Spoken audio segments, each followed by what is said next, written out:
বিসমিল্লাহির রহমানির রহিম। আসসালামু আলাইকুম। আমি জুলাইখা আক্তার, একজন মা, যাকে তুলে আপনারা বিভিন্ন ভাষায় গালি দেন। আমার ছেলেকে আপনারা ভালো করেই চেনেন, বিকাশ করিম চৌধুরী, যাকে আপনারা মানবতার হকার বলেন আপনাদের ভালোবাসা থেকে।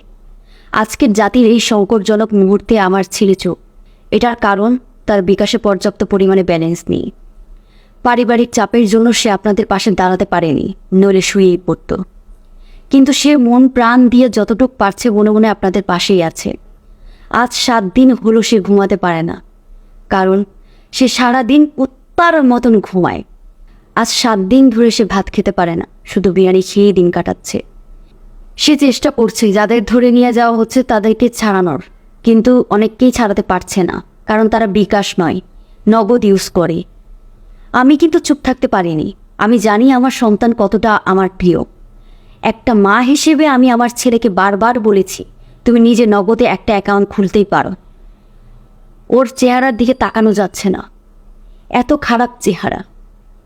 এখন আমার ভয় লাগছে না, কারণ আন্দোলন তো এখন শেষেরই দিকে, রিস্ক নাই। আপনারা জানলে অবাক হবেন যে আমার ছেলে মানুষকে ভালোবাসে যদি তার বিকাশ অ্যাকাউন্ট থাকে। তার মনটা অনেক নরম, পাতলা পায়খানার মতন। আজকে আপনাদের পাশে সে হয়তো সশরীরে নাই, কিন্তু মন প্রাণ হৃদয় কলিজা ফ্যাপসা জুড়ে আপনাদের পাশেই।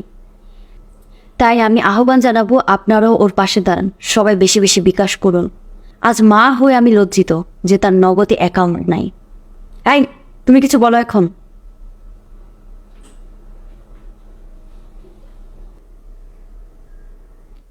আমার জীবনে কেউ বলতে পারবে না যে আমি কারো কাছ থেকে ক্যাশ আউট চার্জ দিয়েছি। আমি মানছি আমার ব্যর্থতা যে আমার নগদে কোনো অ্যাকাউন্ট নাই, তবে আমি জীবনে যদি সুযোগ পাই আমি চেষ্টা করব সুলাইমান শকুনের কাছ থেকে কিভাবে নগদ থেকে লাভ করা যায় সেই টিউটোরিয়াল নেওয়ার। আমি আবারও বলছি, আপনারা আমাকে ক্ষমা করবেন, আর হ্যাঁ, বন্যা হলে অবশ্যই ডাক দেবেন।